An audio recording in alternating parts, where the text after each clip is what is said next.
I Dissent. Ruth Bader Ginsburg makes her mark. Written by Levy and illustrated by Elizabeth Baddeley.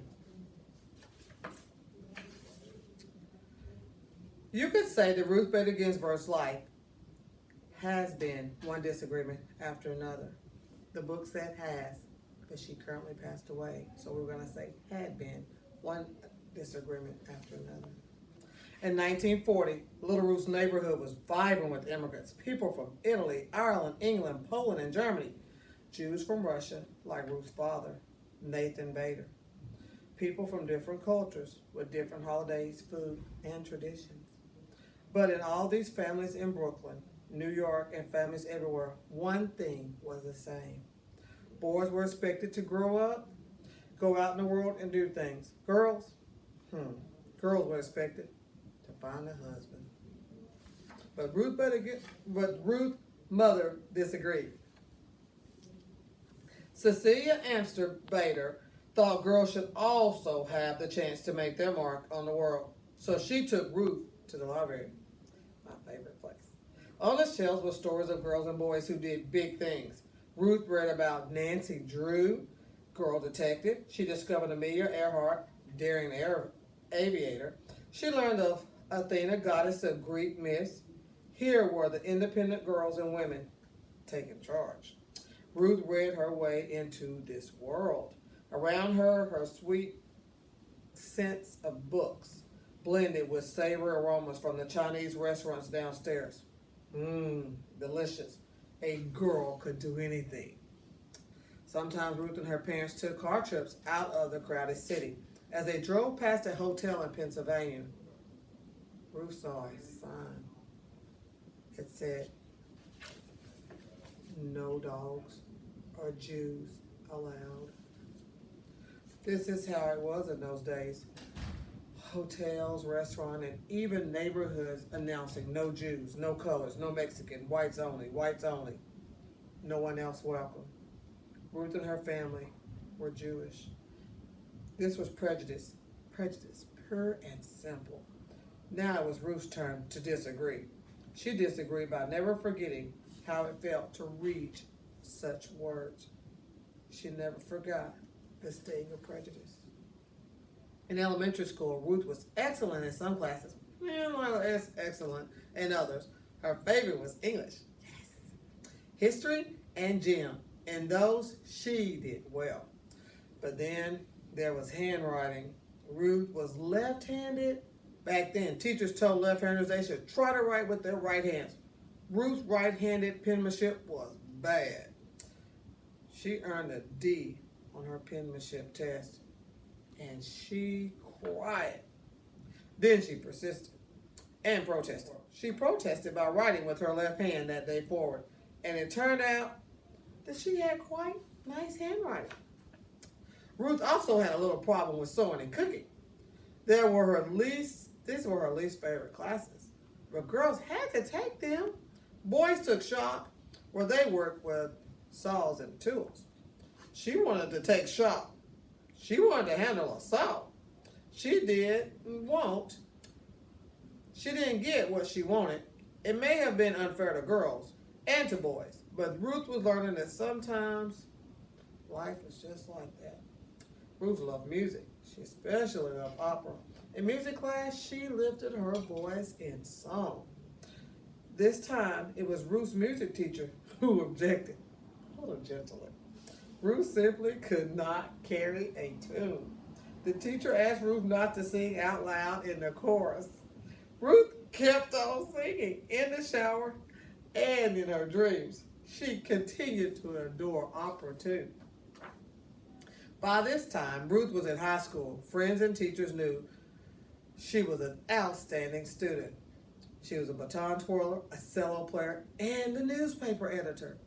As graduation approached, Ruth was chosen to make a speech at the ceremony, but she had been keeping a big secret. Her mother was terribly sick.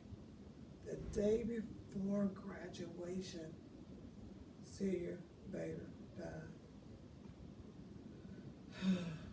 There was no agreeing with this. There was no disagreeing. This simply was. Ruth did not go to her graduation. She did not give her speech. Still, Ruth knew that what her mother wanted most. 3 months later, she left home to attend college. Not only girls went to college in the 1950s. Ruth made friends, but she also met girls who excluded Jews from their clubs. She met boys who thought girls should be looking for husbands. And then she met Martin Ginsburg. Marty was tall and funny. Ruth was small and serious. Marty could make her laugh. They fell in love and hatched a plan. After college, they both would go on to law school. Lawyers, Ruth had learned, could fight unfairness and prejudice in the courts. People thought it was a fine idea of Marty to attend law school. They didn't think Ruth should go. A lady lawyer? People disapproved. They got married. They went to law school, and then they had baby Jane. Ruth's law school class had a total of 9 women and 500 men. She studied mightily and tied for first place in the class. And yet, at graduation time, no one would hire this brilliant new lawyer. Why not? She was a woman. Men didn't want to work with a woman. She was a mother. Men thought a mother wouldn't pay attention to her work. She was Jewish. And unfortunately, many people were still prejudiced. 3 strikes against her. But Ruth wasn't out. She persisted. Finally, a judge hired her, and she worked like mad for him. After that, one law school hired her, and then another. Ruth became one of the few female law professors in the whole country. And she did it with a new baby at home, James.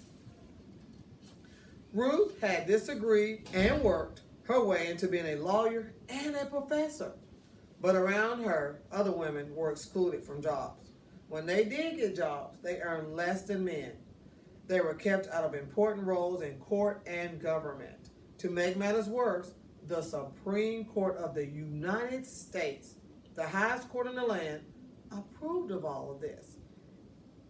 As one Supreme Court justice had written years before, the natural and proper timidity and delicacy which belongs to the female sex evidently unfits it for many of the occupations of civil life.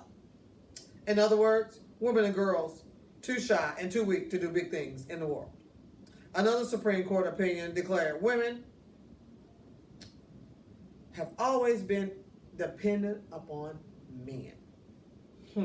Ruth really disagreed with all of this. So Ruth went to court to fight for equal treatment of women. The most important cases went to the Supreme Court. The first time she appeared there, Ruth was so nervous. She feared she might get sick. But standing before the 9 Supreme Court justices, Ruth imagined them as just her students. She, Professor Ginsburg, needed to teach these students, who were all men, why a person's choices shouldn't be limited just because she was born a girl. Ruth wasn't only fighting for women. When women were excluded from the work world, men were excluded from home life. Why shouldn't a father stay at home to care for his children and cook the meals? Why shouldn't his wife run a business? These were fresh ideas in the 1970s. Ruth did not win every case, but she won enough. With each victory, women and men and girls and boys enjoyed a little more equality. Sometimes Ruth and Marty's children received confused looks when they said that their mother argued cases in the Supreme Court and their father made family dinners every night. People found this a little strange. Ruth, Marty, Jane, and James did not concur. They kept on being the type of family they wanted to be, and dinners at the Ginsburg home were delicious. Marty was a successful lawyer, but also a marvelous chef who had mastered the art of French cooking. Ruth and her family knew that what mattered most was not the burnt pot roast. Ruth became well known as a lawyer, so well known that President Jimmy Carter chose her to be a judge in Washington, D.C. Then Ruth became known as a first-rate judge, and President Bill Clinton asked her to be justice on the United States Supreme Court. Along with the 8 other Supreme Court justices, her job would be to decide the most significant cases and answer the most difficult legal questions in the United States. And Ruth agreed to this. In 1993, Justice Ruth Bader Ginsburg became the first Jewish woman on the nation's highest Supreme Court.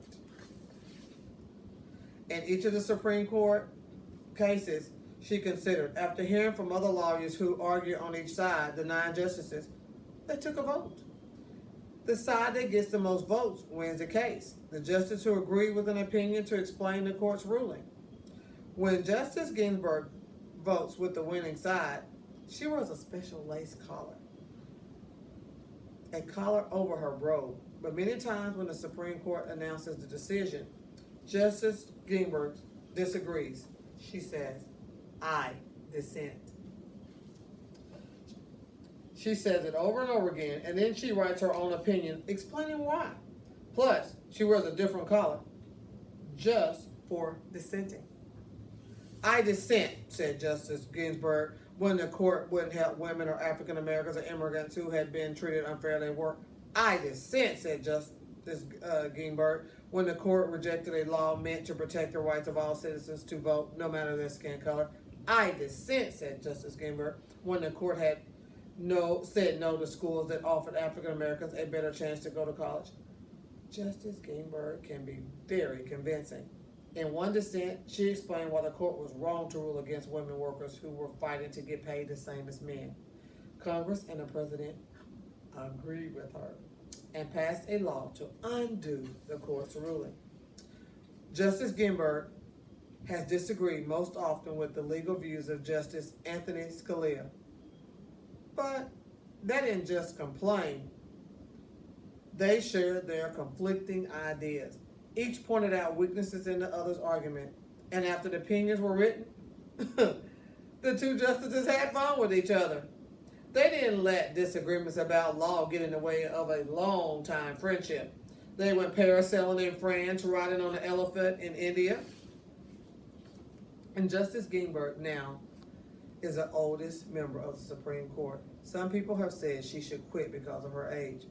Justice Ginsburg begs to differ. She works as hard as ever. She exercises in the gym. She never misses a day in court. She attends the opera, gives speeches, and travels. Many have cheered Justice Ginsburg for her persistence and independence. They've called her a rock star, a queen, a goddess, a hero. Of course, Ruth Bader Ginsburg isn't a rock star, a queen, or a goddess. But to many, she is a hero. She made change happen, and she changed minds. She cleared a path for people to follow in her footsteps.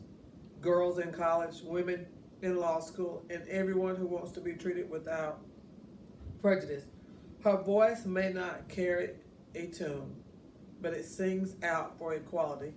Step by step, she has made a difference. One disagreement after another. That is the story of Ruth Bader Ginsburg, who passed away on September the 18th, 2020.